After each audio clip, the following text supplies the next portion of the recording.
Hello, examiner and examiners and Miss Leary and people. I'm here to take you through my blog and my A2 coursework and help you to answer the 4 evaluation questions to hopefully alleviate any relief suffered by me or teachers or you as to how my coursework develops, challenges media products, and how we work for the audience feedback, and how the ancillary tasks itself added to the general effect, shall we say, for my actual main task, which was the music video. First of all, the question 1 is: what ways does your media product use, develop or challenge forms and conventions of real media products? I'll apply this to my main task. Well, my media product was the music video, and we chose to do the song used from my own band, a song about called The City Lights. The song was called Drink, and it's centred around modern day nightlife, essentially, where people go out, have a good time, and it's quite dirty, it's quite gritty. The recording quality is appropriate to the coursework, but it isn't like touched up, photoshopped, airbrushed, or edited in any way that makes it sound like a true pop song. So in a way, it almost sounds appropriate to its genre. It sounds indie. It sounds like something that's come straight off the street. It sounds something that you'd use a shaky camera with. It sounds like something that's got real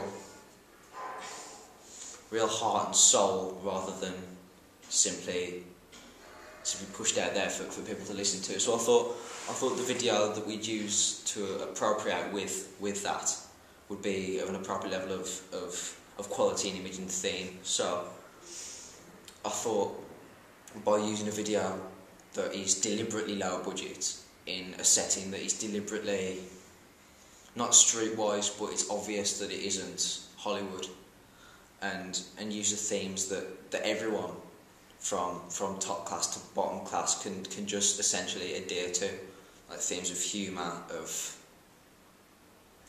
just simple comedy and parody and stuff like that. And that led to the ideas of my video, where we do, instead of me going to the traditional party scene as seen in like many rap videos, like for example like Snoop Dogg or Pharrell or 50 Cent or all these artists that do videos and see themselves in nightclubs, I thought it would be a nice idea to use me in the setting of an everyday situation of me trying to get to a party, and I'm excluded by my lateness, in the same way that the music that we've produced and that the music of my band is almost excluded by its quality and its image and its genre to the normal zeitgeist of mainstream music, for example.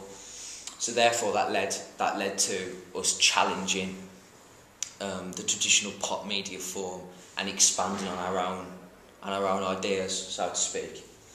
And it develops a lot of media forms around the genre that it sets. I mean, like, if you look at bands that do similar images to us, like Jamie T, who mixes indie with rap in the same way that the City Lights does. And they have situations like streets. If you look at, for example, Jamie T Sticks and Stones video, he's seen here, if you can see it, he's seen here standing in a subway. That's not Las Vegas, that's like Manchester or Birmingham or a normal city where people live and work and breathe and stuff like that, you know? So I thought it'd be nice to develop that media form in my own, by using me being essentially the centre of my own parodical scene, chased by school children or something like that. So the story behind me is I'm trying to get to a party or an event in some way, and I'm stopped by various obstacles, barriers, like the fact that I woke up late, I have to get dressed, I have to, for some reason, make breakfast at what looks like 9 o'clock at night. Another interesting parody, the fact that I changed shirt at various times, you probably notice. And you add that to the inevitable chasing of the children, which is a great scene, because usually it challenges the usual stereotype of children. When you look at me and you look at 4 kids, you'd think that it'd be the way around, they're running away from me, but instead it challenges changed the typical stereotype by there, chasing me around, thus creating the comedic atmosphere that I wanted to create around the movie. Which is why I led into the Star Wars intro that we've put on the start, and when you receive the fully edited version, the yawn at the end is punctuated by me yawning at the end of the video, and the way that music shouts. So it's in the themes that you usually appropriate to in rap and modern music. It challenges those. But if you look at the quality and the surroundings, there are many bands and themes and ideas that it conforms to. Like the way that it's set out in the same way that Jamie T does it, or Dizzy Rascal, who's always seen himself as the rapper for the people, for example.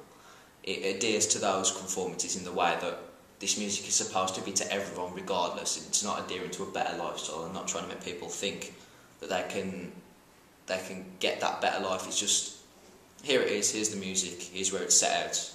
Hope you enjoy it.